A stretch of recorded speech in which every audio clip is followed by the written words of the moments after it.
Hello and welcome to the class. आज कालपर्यंत आपलं पोलीस सिस्टीम हा टॉपिक कंप्लीट झालेला आहे. म्हणजे आधी आपण बघितलं ते क्रिमिनॉलॉजिस्ट किंवा क्रिमिनॉलॉजी त्यांची म्हणजे ॲक्युजशी रिलेटेड जे जे होतं त्यांची सायकोलॉजी बघितली. नंतर आपण पोलीस सिस्टीममध्ये आलो आणि आता आपण होते prism system. Prism administration and reform. म्हणजे प्रिझम सिस्टीम कशी आली आणि रिफॉर्म म्हणजे त्याच्यात कसे काय बदल होत गेले, कसे वेगवेगळ्या प्रकारचे फॉर्म होत गेले. म्हणजे प्रिझम सिस्टीम कशी अस्तित्वात आली तर हे आपण बघणार आहोत. प्रिझम सिस्टीम म्हणजे आपल्याला माहिती आहे की तुरुंग आपण ज्याला म्हणतो, जेल जे आपण म्हणतो ना, तर तशी तुरुंग कारागृह याला मराठीमध्ये म्हटलं जातं. तर हे प्रिझम सिस्टीम कशी अस्तित्वात आली हे या टॉपिकमध्ये आपण बघणार आहोत. तर basically what is prism system. तर प्रिझम ॲक्ट जो आहे, प्रिझम ॲक्टमध्ये त्याची डेफिनेशन दिलेली आहे की असे A prison is any jail or place used permanently or temporarily under the general or special order of a state government for the detention of a prisoners and includes all lands, buildings, apartments thereto, but does not include आणि पुढे परत दिलंय की काय include होत नाही. any place or confinement of a prisoners who are exclusively in the custody of the place or a place specially appointed by the state government under section 360, any place which has been declared by the state government. Prison system म्हणजे काय, याची definition exactly तुम्ही वाचलं तर तुमच्या लक्षात येईल की प्रिझन ॲक्टच्या अंडर जी डेफिनेशन आहे ती प्रिझन सिस्टीममध्ये दिलेली आहे. तर प्रिझन सिस्टीममध्ये काय आहे की एनी प्लेस की ज्याला आपण जेल म्हणतो किंवा अशी कोणतीही जागा, मग त्यात ओपन प्लेस पण येतं की ज्याला जेल म्हटलं जातं किंवा गव्हर्नमेंटने जे जेल आहे असं म्हटलं आहे, म्हणजे आपण ज्याला म्हणतो ना प्रिझन म्हटलं आहे अशी गोष्ट की ती, मग ते असं नाही आपल्याला जेल म्हणजे काय येतं ते असे लोखंडी गजाचे जेल वगैरे म्हणजे जेल होत नाही. ओपन जे असेल, एखादी बिल्डिंग असेल की ज्याच्यात एक रूम केले असतील, म्हणजे जशी सोय असेल ज्या ज्या ठिकाणी त्याप्रमाणे जेल म्हणून तिथे घेतलं जातं. पोलिसांच्या अंडर असेल किंवा जेलर्सच्या अंडर जे येतं ते म्हणजे जेल झालं. मग कधी ते ओपन जेल पण असतात की जे आपल्याला माहिती की प्रशिक्षण वगैरे तिथे दिलं जातं, मग ते ओपन असतं ना, त्यांना त्या कोठडीमध्ये फक्त हे डांबवलेलं नसतं, मग त्यांना ओपनमध्ये पण ठेवलेलं असतं. म्हणून तुम्ही जर कुठचं जेल बघितलं तर तिथे त्यांचं जे कंपाऊंड असतं ते खूप उंच भिंत असते, जे पळून जाऊ नये हा तर हेतू असतो जेलर म्हणजे ॲक्युजने किंवा जे कोणी आहेत आरोपी त्यांनी काय पळून जाऊ नये हा हेतू असतो. पण तरी सुद्धा उंच भिंती यासाठी असतात की ते जे जेल आहे ते ओपन पण असतं. बरेच आपण टी व्हीत पण बघितलं की त्यांना वेगवेगळे प्रशिक्षण दिली जातात, त्यांच्याकडनं आपली जी रिगरस इम्प्रिझमेंट आहे त्याच्यात मोलमजुरी करून घेतलं जातं की रिगरस इम्प्रिझमेंटमध्ये सांगितलंय. तर तशी जी लोक ते बाहेरच करतात ना त्यांना, म्हणजे हेतू काय असतो प्रिझन सिस्टीम म्हणजे पुढे डेव्हलप झाली ह्याच्या मागचा हेतू काय होता, तर त्यात ती जी आहेत ते सुद्धा एक माणूस आहे आणि त्यांना सुद्धा नॉर्मल माणसासारखं करता आलं पाहिजे. आणि नुसतं तुरुंगात ठेवण्यामागचा हेतू हा नाही आहे की त्यांनी शिक्षा केली त्यांनी काहीतरी गुन्हा केला आणि त्यांना शिक्षाच झाली पाहिजे असं नाही आहे. शिक्षा भोगून बाहेर पडताना तो जो प्रिझनर आहे तो काय म्हणून बाहेर पडला पाहिजे, एक चांगला नागरिक म्हणून. कारण सुधारण्यासाठी आपण काहीतरी करतोय ना, जेल सिस्टीम कशाला केली आपण, काहीतरी ते सुधरावेत यासाठी आपण जेल सिस्टीम केली ना. मग नुसतं त्याच्यात डांबवलं तर काय होणार आहे, म्हणजे काय काय गुन्हेगार असेही असतात की गावात 2 टाइम जेवायला मिळत असे, घरात काय मला मिळत नाही, घरची परिस्थिती नाही, आतमध्ये राहूया, 2 टाइमाचं जेवण सुटतंय, हे सगळं होते. त्यामुळे मग काय होतं सरकारवर सुद्धा हा लोड येतो ना, त्यांच्या जेवण्या खाण्याचा, राहण्याचा, कपड्याचा, त्यांना जेलमध्ये कोर्टात आणा, कोर्टातनं जेल, पोलीस स्टेशन ह्याचा सगळा जो खर्च आहे त्याच्यामागे वेगवेगळे आणि पोलीस अधिकारी त्याच्या मागे लागतात त्याला न्यायला आणायला. मग ह्या सगळ्याचा खर्च आहे की तो स्टेट फंडमधनं भागूनच जाईल असं नाही. त्यामुळे वेगवेगळी सिस्टीम आली की त्यांना बाहेर पडू दे पण एक चांगला नागरिक म्हणून ते बाहेर पडले पाहिजे. त्यामुळे त्याच्यात वेगवेगळी डेव्हलपमेंट होत गेली. तर त्याचं जे आपल्या जे प्रिझन सिस्टीम आहे तर त्याच्यावर थोडासा इम्पॅक्ट कुठचा आहे, तर ब्रिटिश प्रिझन सिस्टीमचा आणि अमेरिकन प्रिझन सिस्टीमचा आपल्यावर आहे. ब्रिटिशचं तर असणारच आहे कारण त्यांनी आपल्यावर राज्य केलं होतं, त्यामुळे त्यांनीच आपले थोडेसे नियम बदलले. पुढे आपल्याला वाटलं तर आपण चेंज केलं पण इतकं काही ड्रास्टिक चेंजेस झालेले नाही आहेत. त्यामुळे ब्रिटिश प्रिझन सिस्टीम आणि अमेरिकन प्रिझन सिस्टीम सुद्धा आपल्याला अभ्यासाला आहे. ब्रिटिश प्रिझन सिस्टीममध्ये काय दिलेलं आहे की त्याचा जास्त इम्पॅक्ट आपल्यावर आहे ब्रिटिश प्रिझन सिस्टीमचा. त्याच्यामध्ये काय दिलेलं आहे ब्रिटिश प्रिझन सिस्टीममध्ये, तर ते जे आता जे काही चेंजेस झालेले आहेत, जास्तीत जास्त जे काही चेंजेस चेंजेस झालेले आहेत ते त्याच्यातून झालेले आहेत. जसं मी आत्ता म्हटलं की जे ओपन प्रिझन आहे किंवा त्यांच्यात जी डेव्हलपमेंट केली पाहिजे, प्रिझनर्समध्ये जी डेव्हलपमेंट केली पाहिजे ती ब्रिटिश सिस्टीममधनं आलेली आहे. त्यांनी ह्याच्यामध्ये काय सांगितलेलं आहे की आपण जी म्हणलं की डिटरंट थेरी जी वापरली ती त्यांनी डिमॉलिश केली की डिटरंट थेरी आहे म्हणजे ब्रिटिशमधलं सांगते. इंडियामध्ये ब्रिटिशांनी काय केलं ते नाही सांगत आहे. ब्रिटनमध्ये म्हणजे ब्रिटिशकालीन जी ब्रिटिश सिस्टीम आहे त्यांच्या राज्यात त्यांनी काय केलं देशामध्ये ती कशी तिथे सिस्टीम होती ते सांगते. तर ती जी डिटरंट थेरी होती ती त्यांनी थोडी डिमॉलिश केली की हे कुठेतरी कमी झालं पाहिजे. ते जे जसं मी म्हटलं की ते एक चांगले नागरिक म्हणून बाहेर पडले पाहिजे. त्यासाठी त्यांनी काय केलं म्हणजे त्यांनी हेल्प केली की यातून लोक बाहेर पडली पाहिजे, एक चांगला नागरिक तिकडे तयार झाला पाहिजे.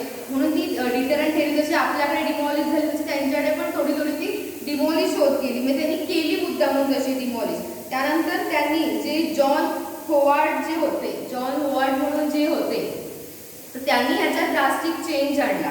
तर त्यांनी ह्याच्यामध्ये काय त्यांचं म्हणजे त्यांनी त्यांचे जे स्वतःचं आत्मचरित्र वगैरे म्हणजे लिहितात त्याच्यामध्येच त्यांनी लिहिलं की ही सिस्टीम बदलली गेली पाहिजे आणि ती कशी बदलावी ह्याच्यामध्ये त्यांनी त्यासाठी प्रयत्न केले. तर ते एक म्हणजे काय म्हणतात आपण तिथले मेन होते हे जे सिस्टीम आणि यातले ते मेन उच्च पदावर तिथे निवडून आले होते आणि त्याच्यात त्यांनी म्हणून त्यांना चेंज करण्याचा तिथे अपॉर्च्युनिटी मिळाली की आता मी ह्या पदावर आहे तर त्याच्यामध्ये मी ते शेरीफ असं म्हणतात की जो मेन शेरीफ असतो तर त्याच्या पदी ते निवडले गेले आणि त्यात त्यांनी प्रिझम सिस्टीममध्ये चेंजेस आणले.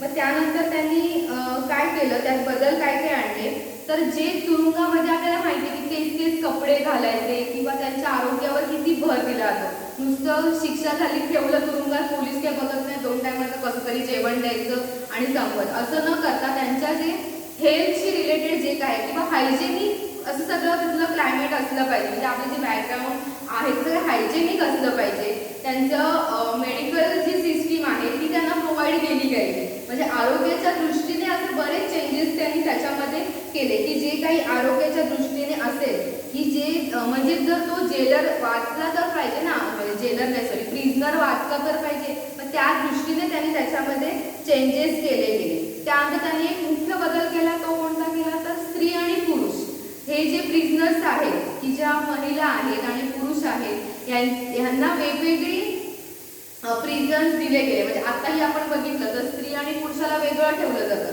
सगळ्यांना एकाच तुरुंगामध्ये ठेवत नाही. तर ते दोघांची आता हे कधीतरी ह्या ब्रिटिश सिस्टीममध्ये त्यांनी चेंज केलेलं आहे. त्याच्यानुसार ते आपण अडॅप्ट केलेले आहे की दोन्ही म्हणजे जे काही प्रिझनर्स आहेत त्यांना वेगवेगळं ठेवलं गेलं. त्यानंतर त्यांना एक त्यांनी इथिकली असे विचार करावे की एक इथिक्स आहेत आपले त्या दृष्टीने विचार करावा.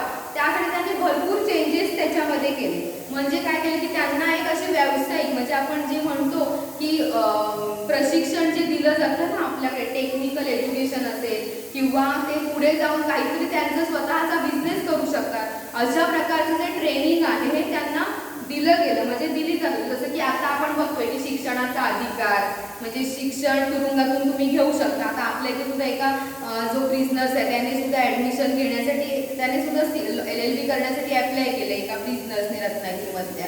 तर म्हणजे काय तर या अशी जी सिस्टीम आहे त्यांनी अस्तित्वात आणली त्यांच्या प्रिझन सिस्टीममध्ये. त्यानंतर त्यांना वेगवेगळ्या प्रकारची प्रशिक्षणं दिली गेली की जेणेकरून ते बाहेर पडतील तेव्हा एक चांगला बिझनेस करू शकतील किंवा स्वतःच्या पायावर उभे राहू शकतील अशा प्रकारचं त्यांना ह्याच्यामध्ये जेलमध्येच त्यांना काय ट्रेनिंग दिलं गेलं म्हणजे दिलं जावं असं त्यांनी मांडलं. त्यानंतर त्याच्यामध्ये असे भरपूर चेंजेस होत गेले.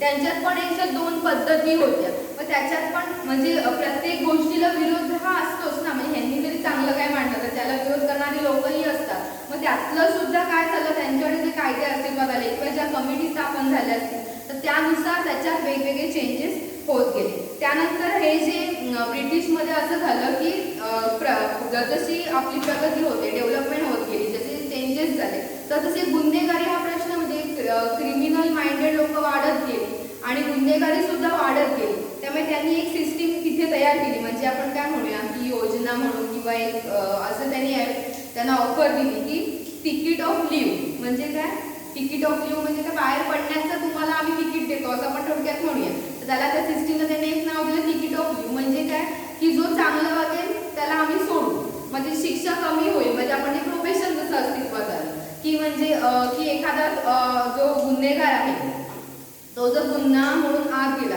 त्याने चांगलं वागणूक द्यायची, चांगली कामं करायची, या ह्याच्यावर त्याला काय झालं, तिथनं सोडण्यात आलं. तर ह्या त्याने तिकीट ऑफ लीव्हमध्ये काय सांगितलेलं आहे की त्याला त्याच्याकडनं असं ॲश्युरन्स घेतलं की मी अशा प्रकारचा पुन्हा गुन्हा करणार नाही, म्हणजे कोणताही ह्याच्यात रिपिटेशन परत होणार नाही, मी एक चांगला नागरिक म्हणून इथून बाहेर पडेल आणि मी इथे पैसे पटापट मिळण्यासाठी कोणत्याही प्रकारचा परत एक कुठचाही क्राईम न करता मी जे काही आपण काय म्हणतो की रोजगाराकडे मी वळेल, म्हणजे मी आता काहीतरी नोकरीच्या शोधात जाईन, कामाच्या शोधात जाईन, पण परत गुन्हा करणार नाही, असं त्यांच्याकडनं ॲश्युरन्स घेतला गेला आणि ते तिकीट ऑफ लीव्ह या सिस्टीमवर किंवा या पद्धतीवर त्यांना त्यातनं सोडून दिलं गेलं. या अशा ज्या काही योजना त्यांना आखाव्या लागल्या त्या कशासाठी, तर ह्यासाठीच की कुठेतरी जे प्रिझनर्स आहेत ते एक चांगलं माणूस म्हणून बाहेर पडावेत किंवा त्यांच्यासुद्धा काहीतरी बदल झाला पाहिजे ना. नुसतं प्रिझनमध्ये टाकलं म्हणजे संपलं असं होत नाही.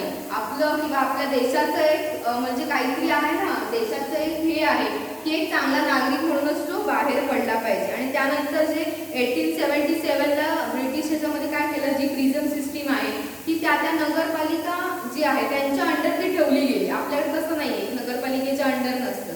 तर ती जी सिस्टीम आहे ही नगरपालिकेच्या अंडर वगैरे ठेवली गेली. त्यामुळे कसं व्हायचं की आपल्या नगराचं प्रगती झाली पाहिजे, त्यामुळे प्रत्येक नगरपालिका त्याविषयी काम करायला लागली, त्यांनी चांगली कामं केली. त्यामुळे ते जेलर होते त्यांच्याकडे व्यवस्थित लक्ष दिलं गेलं. अशा प्रकारची ब्रिटिश सिस्टीम होती, हे ह्याच्यात अस्तित्वात आली. त्याच्यामध्ये काय झाली, 2-3 प्रकारची जी कॅटेगरी पडली त्यांची, तर त्यात एक काय झाली की जे जास्त कामं करणारे, त्यांच्याकडनं जास्त श्रम करून जी कामं आणि त्यांना जी मजुरी दिली जाते तसे एक प्रिझनर्स झाले. त्यानंतर जे तिसऱ्या टप्प्यातले होते त्यांना म्हणजे त्यांना अशी कामं दिली की आपली डेव्हलपमेंट होतं ना, जागा जमिनीची डेव्हलपमेंट करायची, जे आपण जेव्हा खडी फोडण्यासारखी म्हणजे आपल्या इथं अशी कामं दिली, म्हणजे खूप जास्त कष्टाची आणि कामं दिली की जेणेकरून त्यांना ती एक शिक्षा पण वाटली पाहिजे आणि त्यांच्याकडनं चांगलं कामही करून घेतलं पाहिजे. आणि त्यांच्याकडनं अशी कामं करून घेतली की ज्या त्यांच्याकडनं जी कामं करून घ्यायची त्याची मार्केटमध्ये काहीतरी त्याला व्हॅल्यू असली पाहिजे. म्हणजे आपण जसं इथे काय काय करून घेतो, जर कंदील बिंदील हे तयार करून घेतात, मग ते बाजारात विकायचं आणि त्याचे जे पैसे येतील ते म्हणजे पैसे येऊ शकतात बऱ्यापैकी. अशा प्रकारची कामं त्यांच्याकडनं करून घेतली की नुसतं ह्यांना काहीतरी चांगलं मिळावं म्हणून नाही. मग काय होतं, बाजारात विकलं जायचं म्हणजे आपले कॉम्पिटिशन निर्माण होते ना, की आपलं भरपूर विकलं जावं, भरपूर पैसा कमवावा. ह्यामुळे ते जे प्रिझनर्स होते ते पण पटापट कामं करायला लागले. त्यामुळे काय झालं, एक ती कॉम्पिटिशन निर्माण झाली. अशा प्रकारे ही जी ब्रिटिश सिस्टीम होती ह्यात भरपूर चेंजेस केले गेले, भरपूर चेंजेस आणले गेले. त्यानंतर जे होतं त्याच्यामध्ये सुद्धा जे आता मी सांगितलं त्याप्रमाणे त्यांची एक समिती तयार झाली. त्यानंतर म्हणजे आपण ज्याला कमिटी म्हणूया, तर ती 1988 साली त्याच्यामध्ये बरेचसे कमिटी स्थापन झाली आणि ते जे आपण गृहमंत्री वगैरे म्हणतो, होम मिनिस्टर, त्यांच्या अंडर ती कमिटी स्थापन झाली आणि त्यांनी त्याच्यात काय काय चेंजेस केले. मग त्या चेंजेस केल्यानंतर त्यांनी पुढे त्याच्या शिफारसी केल्या. तर ते जे मी आत्ता सांगितलं त्याप्रमाणेच की जे व्यावसायिक प्रशिक्षण त्यांना द्यायचं आहे, म्हणजे आपण जे ट्रेनिंग देतोय की जेणेकरून ते बिझनेस करू शकतात बाहेर जाऊन, तशा प्रकारचं त्यांना ट्रेनिंग दिलं गेलं पाहिजे. त्यानंतर असे जे ट्रेनिंग द्यायचे त्याच्यासाठी जेलच्या बाहेरचा व्यक्ती आला पाहिजे. काय जेलरला कळणार नाही ना काय ट्रेनिंग द्यायचं, त्यासाठी जो कोणी बाहेरचा व्यक्ती असेल, ह्यात एक्सपर्ट असा असेल, त्याच्याकडनं ट्रेनिंग दिलं गेलं पाहिजे.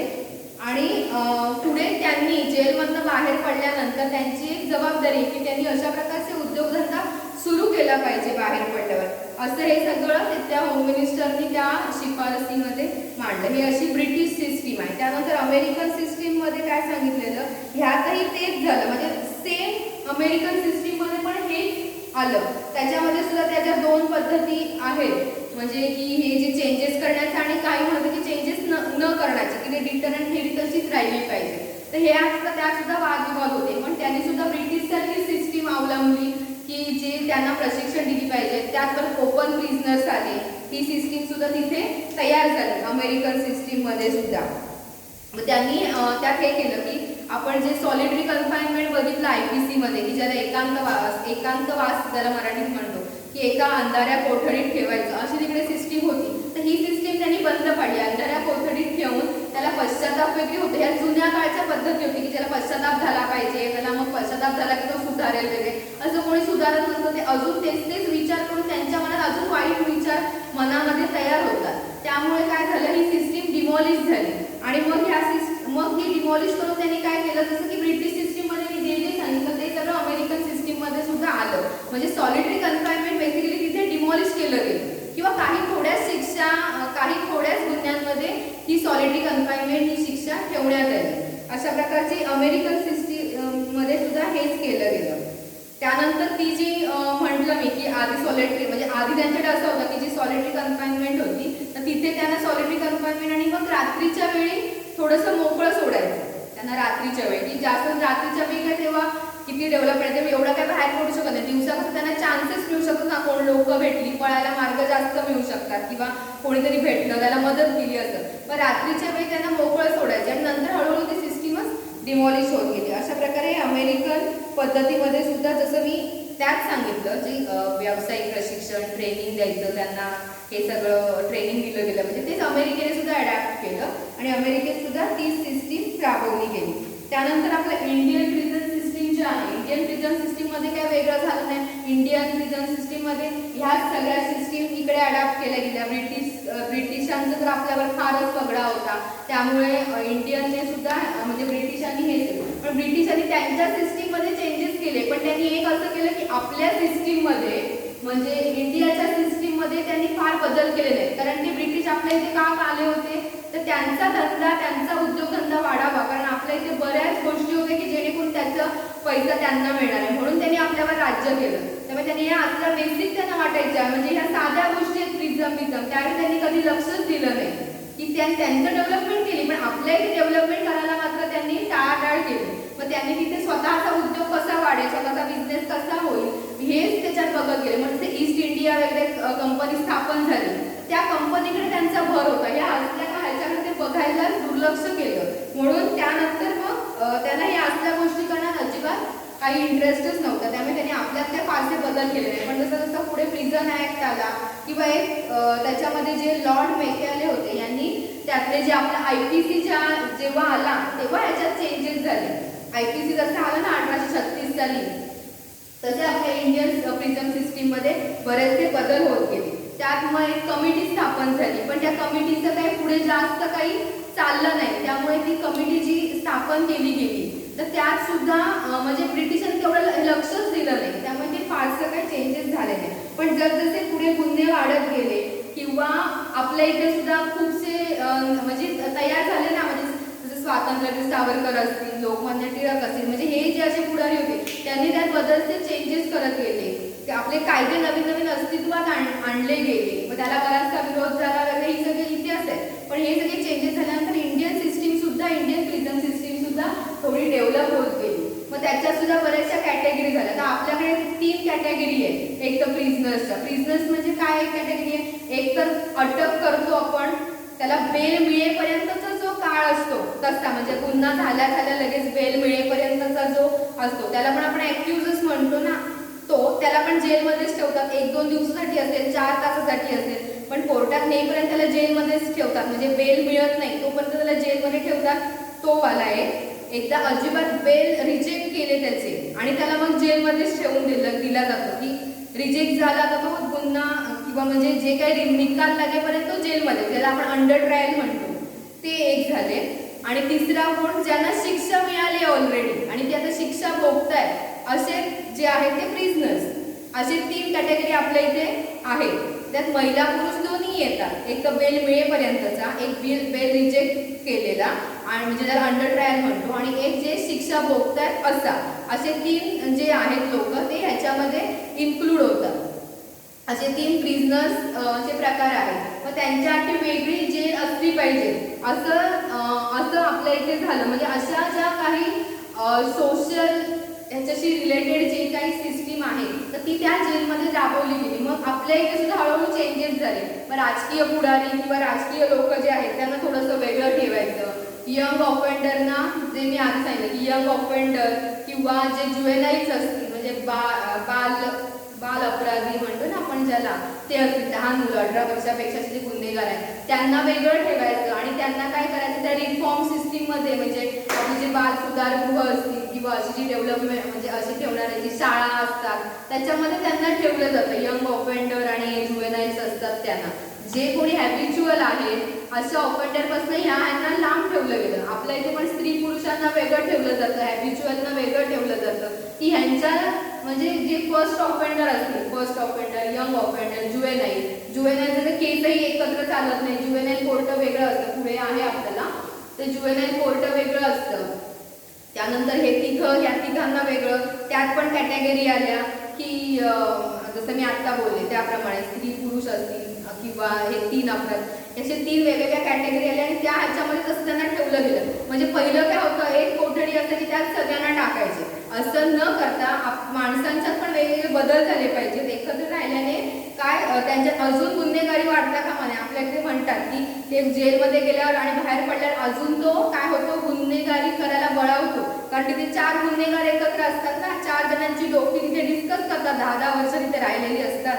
मग ते एकमेकांच्या डिस्कस करून कसा गुन्हा करायचा, काय करायचं हे डिस्कशन साहजिक त्यांच्यात होऊच शकतं. त्यांच्या बोलायला दुसरा काय विषय असणार, हाच विषय असणार ना. मग तेव्हा ते वाटतं. मग ह्या अशा विचारांमध्ये त्यांना न गुंतवता चांगले विचार त्यांच्या डोक्यात गेले पाहिजेत. ह्यासाठी ही जी ट्रेनिंग आहे ती दिली गेली त्यांना शिक्षण देण्यासाठी. म्हणजे एका क्रिमिनॉलॉजिस्ट म्हणजे जे एक शास्त्रज्ञ होते, जे संशोधक आहेत, त्यांनी आजच सांगितलं की जेल हे डिग्री घेण्याचं स्थान आहे.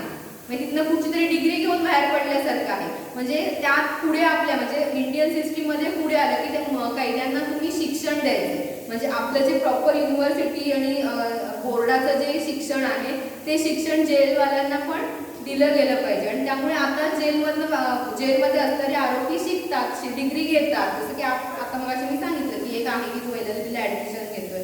म्हणजे असे बरेच ग्रॅज्युएशन ऑलमोस्ट पूर्ण करतातच राहिलेलं शिक्षण. हे असे शिक्षण पूर्ण करणं, त्यांना व्यावसायिक प्रशिक्षण देणं, म्हणजे जे काही ट्रेनिंग आहे ते देणं, चांगली चांगली लेक्चर्स लावली जातात त्यांची की जेणेकरून त्यांच्यात चेंजेस व्हावे. त्यानंतर लीगल ॲडवायझर पण तिथे प्रोव्हाइड केला जातो की जे असं त्यांना माहिती देतील की कैद्यांचे सुद्धा, मी जे परवा बोलले की त्यांचे सुद्धा काहीतरी राईट्स आहेतच ना, की त्यांना तो लगेच त्यांचे जे फ्रेंड्स आहेत त्यांना कॉल करण्याचा, त्यांना नंतर ते हा पण चेंजेस झाला की त्यांचे जे फॅमिली फ्रेंड्स असतील त्यांना भेटण्यासाठीचा वेळ दिला गेला की जो पहिला नव्हता, की तो आता वेळ दिला गेला, ते भेटू शकतात.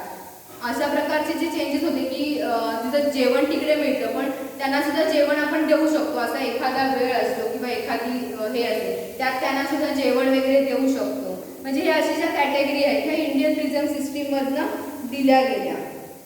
त्यानंतर त्यांनी आपलं जे प्रोबेशन आणि पॅरल सिस्टीम आहे ती सुद्धा पुढे अस्तित्वात आली की जे कोणी चांगलं आहे करतात त्यांची शिक्षा कमी केली जायला पाहिजे. जर फर्स्ट ऑफेंडर असतील, यंग ऑफेंडर असतील तर त्यांची शिक्षा कमी करून त्यांना पॅरलवर तुम्ही सोडू शकता किंवा प्रोबेशनवर शिक्षा कमी करू शकता.